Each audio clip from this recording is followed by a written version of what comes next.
The following is a presentation of the Mat Talk Podcast Network.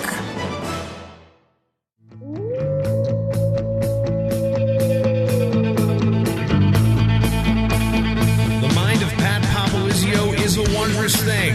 And for you Pac wrestling fans, you'll get to go inside the mind of the Skip each and every episode here on the Pac Mentality Pop-Ins podcast. Now, here's your host, NC State Director of Athletics Digital Communications, Ryan Reinhardt.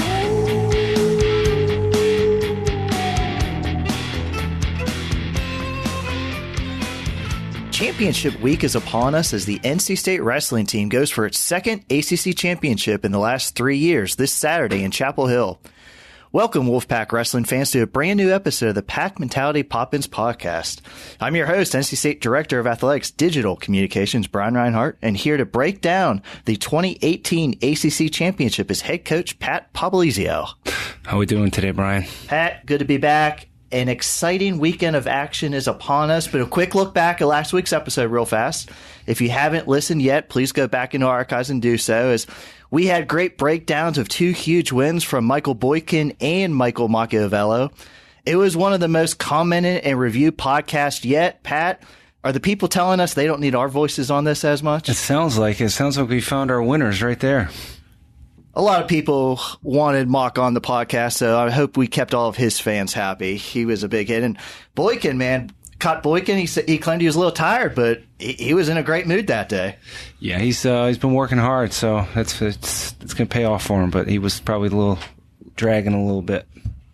Well, all those people that raved about the great interviews last week are going to be stuck with just me and you this week as we take an extensive look at the 2018 ACC Championship to be held on Saturday, March 3rd at UNC's Carmichael Arena. If you're in the Triangle area, we strongly encourage you to join us in Chapel Hill. It's going to be a great day of wrestling.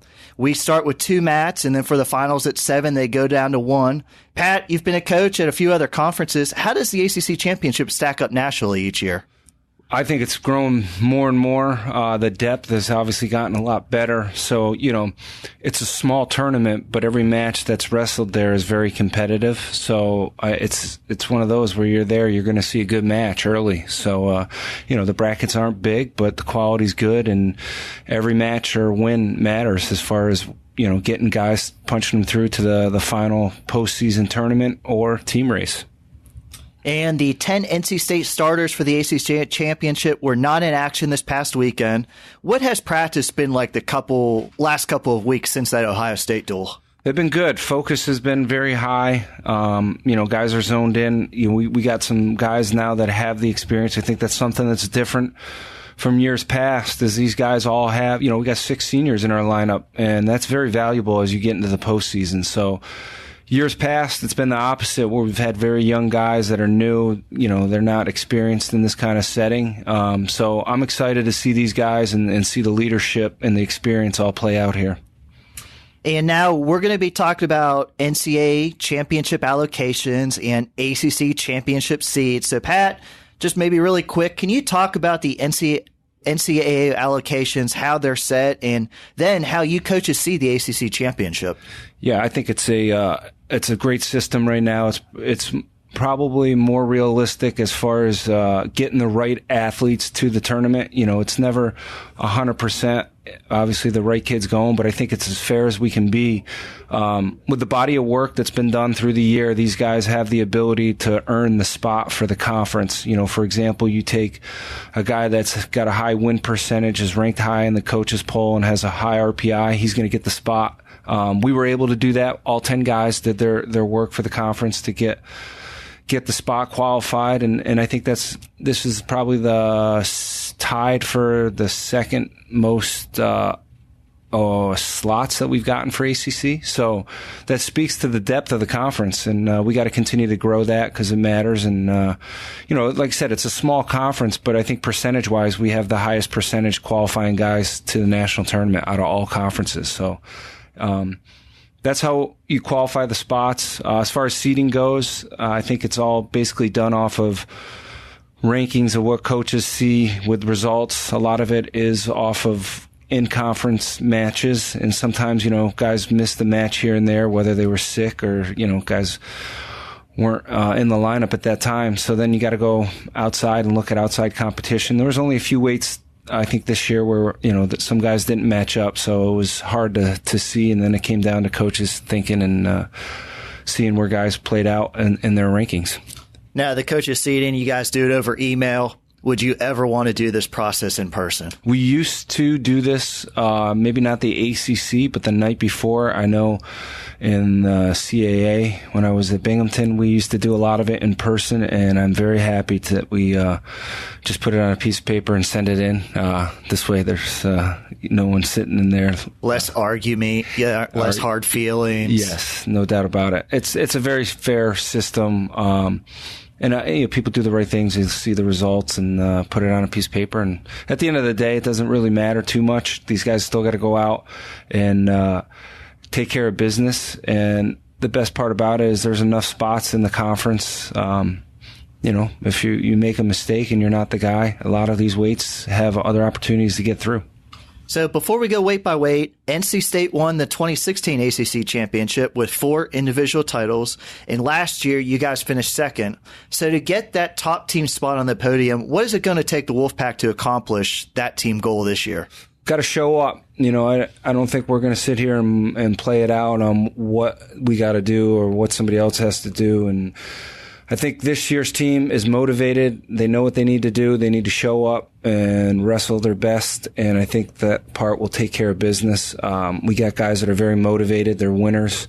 So I'm excited to see them compete. I think this is obviously what we've been training for, is to put ourselves in this situation, and I'm looking forward to Saturday. I think we got 7 guys that'll have that first round bye. So, those first couple matches will set the tone, and then obviously from there it's, I think, a critical round as far as punching guys through. And you make the finals of the ACC, you're sitting pretty for what we need to accomplish as far as individuals and as a team. I noticed this with Gwiz the last few years. He would weigh in at 9, have that first round bye, and then he didn't wrestle for 5-6 hours. So what do your guys do if they do have a bye and they don't wrestle for a couple hours? It'll give them time to get off their feet a little bit. It's a long day, as far as maybe not wrestling so many matches, but it's a long day just in general between weigh-ins and the final start time. So you get a little advantage to get out of the arena, lay down, get some good food, and some guys, will be able to get a little more recovery and a little more food in them. And I think that might play an effect on some guys. A little different than a dual meet, 1 hour weigh-in, and this is now a 4 to 5 hour weigh-in. So you could see some changes as far as some performances through some guys, and it is what it is. At the end of the day, you still got to get out there and take care of business. Now, this is a 6-team tournament, meaning the top 2 seeds get a bye into the semifinals. Weigh-ins are at 9 a.m. and the quarterfinals start at 11. It's double elimination format with automatic NCAA bursts on the line, as the ACC received an all-time conference record of 34 NCAA allocations with multiple bids in all 10 weight classes.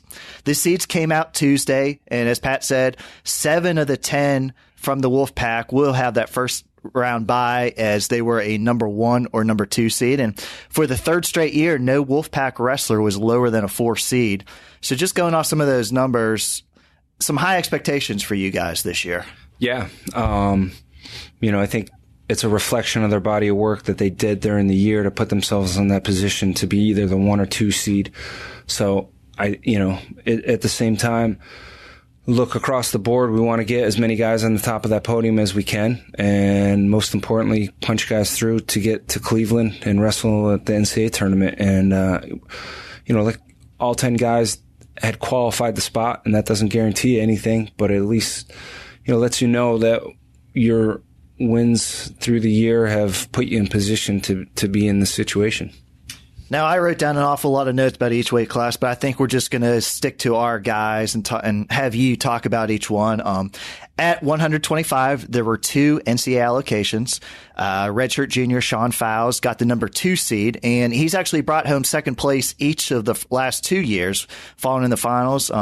Sean only wrestled in 2 ACC duels, but he outscored those 2 opponents 31-2. And as you say, you know, he's in and out of the lineup a lot, but he's really wrestling good. And 125, if the seeds hold out, could be a really great match in the finals. But to get there, he's still got to win a match. Yeah, he's wrestling his best, and it's one of those where we've been holding out a little bit. Just to make that run at the right time, and now is the right time, and cut him loose. And we've done that the last several competitions, and it's looking forward to Sean. I know his goal is to win this thing, finishing second in the years past. His goal was set high, and he's motivated to do it, and being the second seed definitely will motivate him even more to make sure that he comes out and makes a statement. And 133 in the ACC, we've mentioned many times, just a tough conference. The 133, 5 NCAA allocations, 4 guys in the top 25. You have a defending ACC champion in Dom Flores as the number 1, a returning All-American Jack Mueller. He's the 4 seed, but your guy, Tariq Wilson, he really had a great first year in the lineup. He got the number 3 seed, be making his debut, and he went 3-2 in ACC duels this year. How do you see Tariq's path? Yeah, I think that's, if you look across all the weights in the ACC, that's probably the one with the most depth and obviously the most talent in there right now. That's all those guys have had a great year. And I think, his win against Virginia put him in position to be the 3 seed, because I think some of these guys didn't have a chance to wrestle each other. And at the end of the day, his quality of wins, I think, put him in that position to be the 3 seed. So he gets a rematch against the Duke kid who he's had success against, and then hopefully puts himself in position to get a rematch in the semifinals against Virginia Tech. But, we got to take care of the first round match, knowing that the winner of that match will be waiting, Virginia Tech will be waiting for that winner. So, we can't look ahead, but at the same time, we know what we're capable of doing at that weight, and, looking forward to seeing him. I think he's got a lot of offense, and through this year, he's improved tremendously, and it's time for him to let things fly and go out and have a great performance here at this time of the year. You actually have 3 redshirt freshmen who will be in action at the ACC Championship for the first time. Wilson, Hayden at 157, and Buller at 174. Do you have to say anything to these guys about this tournament, or are they not freshmen anymore and they just get it now at this late in the year? No, the great thing about them, they are freshmen. I think that's a positive, because these guys are winning. They're competitors, and they've grown up their whole lives, wrestling in these big tournaments. And if at the end of the day you look at the brackets, there's 6 of them in there, not 72 kids or 80. What some of these guys are used to growing up, going to Pee Wee tournaments and high school nationals and Fargo. So this is a very small tournament, and these guys have been in a lot bigger and tougher settings than this, and this is just something they're going to have to go through the process to accomplish their goals. 141 received 3 NCAA allocations. Kevin Jack is the 2-time defending champion. He's the number 1 seed, and he'll be looking to become only the 11th NC State wrestler all time to win 3 ACC titles, and the 5th non-heavyweight to win 3 titles at the same weight. And I held off this stat for the whole year, but now that the season's over, Kevin finished a perfect 16-0 in ACC duels in his career, outscoring his foes 156-33 and 2 pins, and did not have a single takedown over the last 2 years, or did not surrender a single takedown, I should say. So Kevin has been very dominant at 141. What do you see from that weight class? Yeah, those are some impressive stats. Thank you. You went pretty deep into that one. Had a lot of free time this past week. I didn't want to jinx them, so I didn't. That's good. I didn't say I'm glad you saved it. Kevin's got to go out. I think it's been good. He's been tested this year, something different than years past. And, I think what I like best about him is he puts things behind him, moves forward, and is staying very positive, and knows at the end of the day, it's all about matchups and styles and whatnot. And, we just got to continue to do what we do and be ready, because at the end of the day, he's still in position to accomplish his goals. And I think that's going to be one of the most exciting weight classes this year, 141. There's a lot of great guys there, and it's going to be interesting to see how all that plays out. But I like where we're at right now, and I like the fact that, we made a mistake in the last dual meet, and we're fixing things, and we're going to obviously see some things again that we're going to have to critique and make adjustments when we're out there wrestling, and that's what's going to make him better come postseason at the NCAA tournament. That's going to put him right in the position where he needs to be. 149 got 4 NCAA allocations. Senior for NC State, Bo Donahue is the number 2 seed, so he'll have a bye. It's his second trip to the ACC Championship. In 2016, he went 1-2, but he got a pin against a former All-American from Virginia Tech. And 149 is another exciting one. The top 3 guys, they all had one loss. They all beat each other, and they're all ranked in the top 15. So I would say 149 is another great weight class to watch at this championship.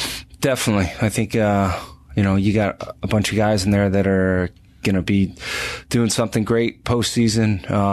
ACC is going to be just as exciting. So, yeah, but, I think it's good to know that, Bo has that experience in the ACC tournament, and he's wrestled well in the last time he was there. Had some big wins, and it's no different for him moving forward this year. Getting his chance to leave here at NC State, putting things in his own, in his own hands, and go out on top, and be no better way than to go into this tournament getting a win for himself, and then keep momentum going right into the NCAA tournament, because I know his goals are set high, and this is one of those weekends we just got to be coming in wrestling our best. And I like what we've seen out of him this past week in the room. He's definitely very focused and motivated, and he's got a lot of experience, and that's something that he's got to use to his advantage come this weekend. And moving up to 157, it received 3 NCAA allocations. Very interesting weight class.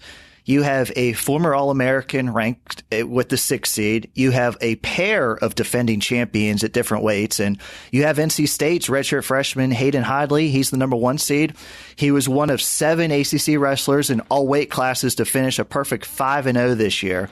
So 157, there's a lot of experience, a lot of young guys, but it's really shaping up to be a real battle there with 3 allocations. Yeah, that weight class is definitely very unique when you look at that and the guys that are in there wrestling. And it's going to be, I think, every match from, obviously, even some of those earlier matches are going to be barn burners. So, yeah, having that 1 seed, you get that bye, and, we know who we're going to see one way or another, both guys. And we got to be ready for it and get that good warm up in. But, the focus and the drive that Hayden has, I think he's in a good spot.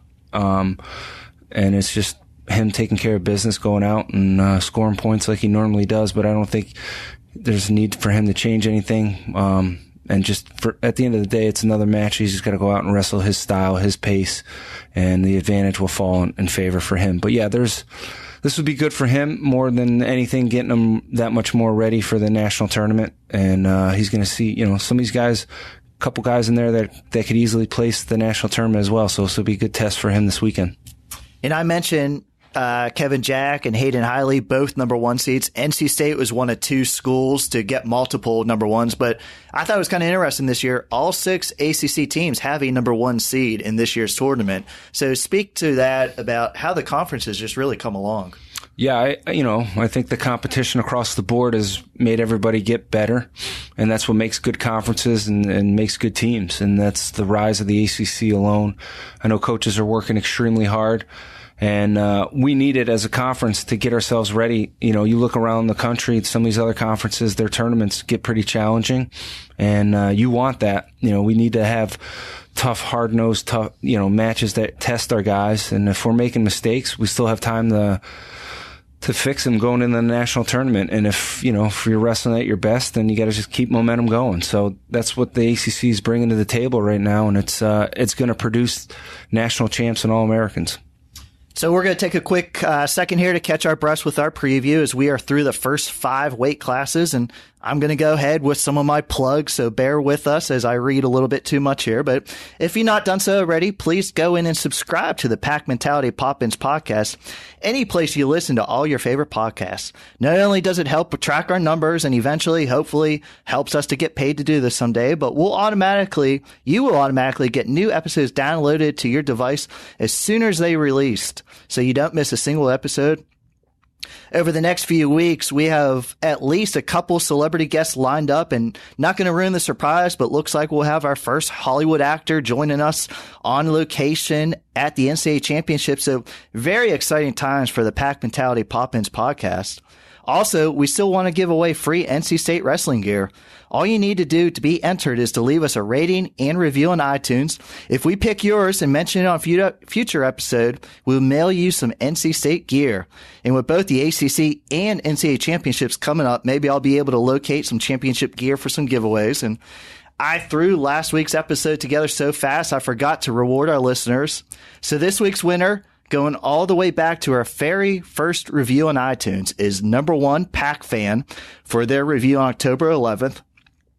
Just DM us on Twitter at PackWrestle to coordinate your prize. Again, the winner this week, number 1 Pack Fan. And we're going to get back going into the ACC Championships. And 165, only 2 NCAA allocations. So this is going to be a tough weight class. Your redshirt senior, Brian Hammond, he's the 3 seed, but he got the allocation. And last year, he advanced to the finals at 165 and earned all ACC honors. And he was 2-2 against ACC foes this year. What does Brian have to do to almost, you say, wrestle up and get a bid at 165? Yeah, it's one of those where, he qualifies the spot, and obviously, he took a loss to the Virginia kid in the dual meet. So obviously, seating-wise, that's where he should be. And that weight class, there's 6 quality guys, and we got to take care of business. Match 1 against, I think we're wrestling the Duke kid, I believe.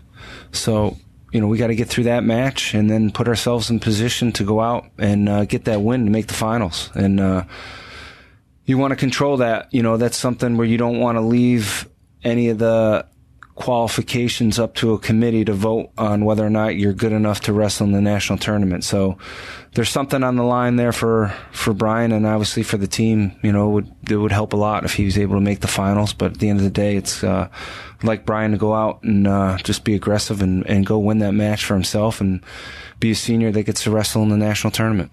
And Brian does have a Duke kid, and you could have said fine silver. There's 4 of them, and he will wrestle one of those fine silvers. Up at 174, 4 NCAA allocations. Redshirt freshman Daniel Bullard gets the number 4 seed. He'll be making his ACC championship debut. Bullard went 2-3 in his first season of ACC action, but all 3 losses were to ranked foes, and 174 is just a very tough weight class.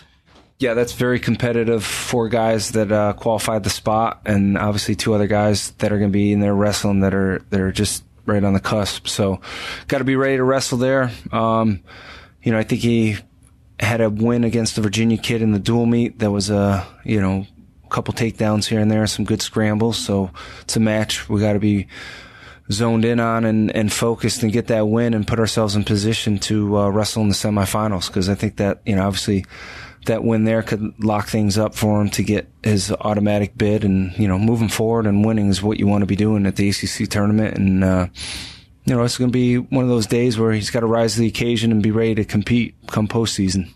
And I guess we should mention, obviously you get points as you advance, but you also get points for bonus point wins, correct? Yeah. I think a major decision's 1 point, tech falls 1.5 points, and a fall is 2 points. So, in a smaller tournament, those points could add up pretty quick, and they matter quite a bit. Moving up to 184, 3 NCAA allocations. There's a 2-time defending champion of Zavasky of Virginia Tech. Senior Pete Renda's the number 2 seed. He returns to compete in his 4th ACC championship. In his last trip, Renda split a pair of ranked matches and earned all ACC honors by placing 2nd in 2016. Renda, Zavasky, they've had a lot of competition, but you also have a guy number 18, Ness of North Carolina. So 3 highly ranked guys. What's it going to take for Pete to advance, but also try to earn his first ACC title? Yeah, first round match. He gets a rematch of the UNC duel where he had a pretty dominant performance, and it's one of those we got to go out and be aggressive again and not take anything for granted there and think that the same thing's going to happen unless you go out and you do what you're capable of doing. And if Pete does that, he should be in a good spot because he is aggressive and he can score points from every position. And it would be nice. Pete's worked extremely hard. He's done everything he needs to do to put himself in position to be a national champ. And it just happens, he hasn't been able to win an ACC title yet. So it would be nice for him to leave here in his senior campaign with that. And And that's something, I know he's focused in, zoned in to do that. And it'll be nice Saturday to leave the ACCs with Pete winning an ACC title. And up at 197, almost the same thing as 184, 3 NCAA allocations. Hot from Virginia Tech, the defending champion.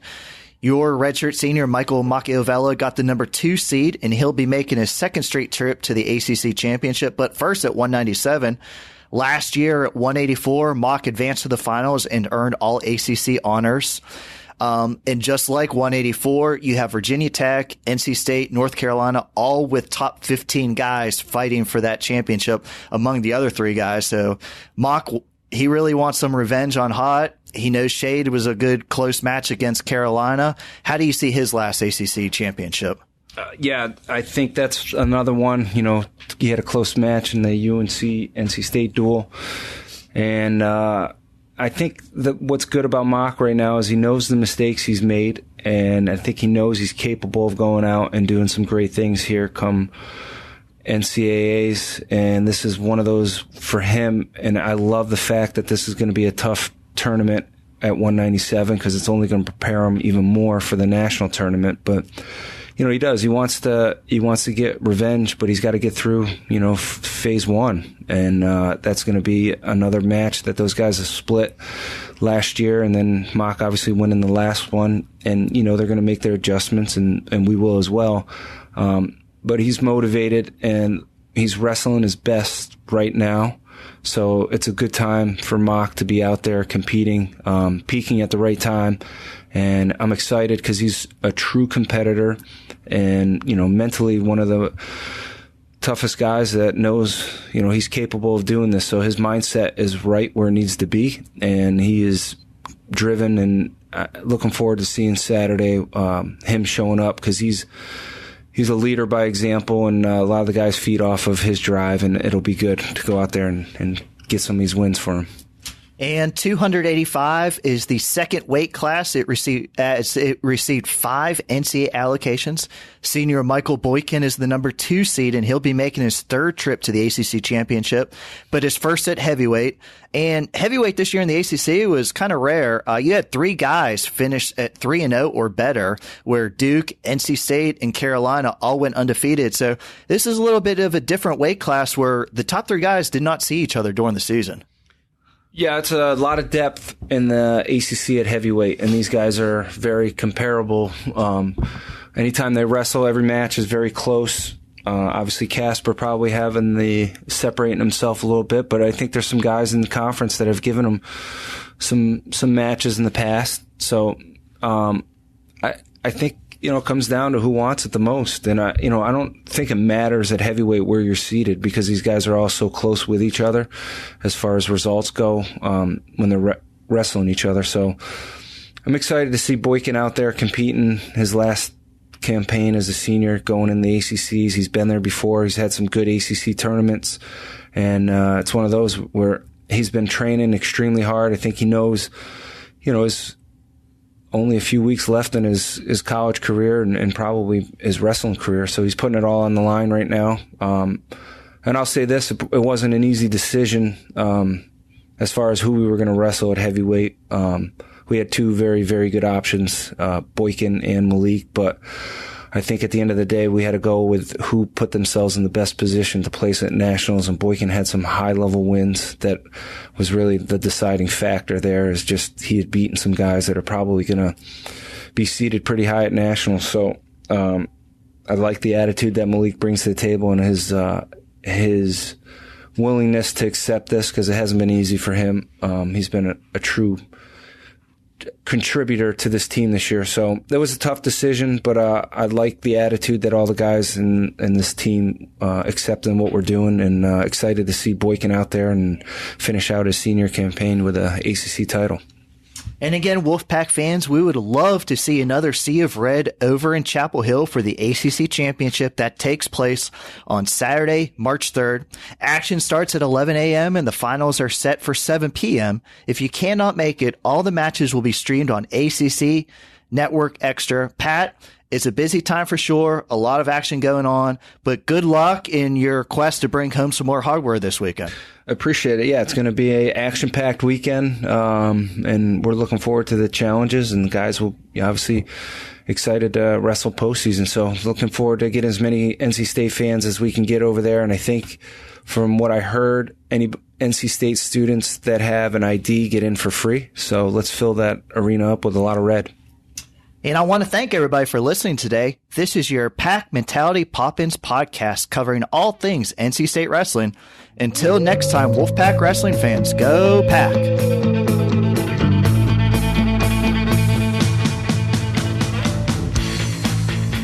Pack Mentality Pop-Ins podcast is produced by the Mat Talk Podcast Network. For more wrestling podcasts, go to MatTalkOnline.com.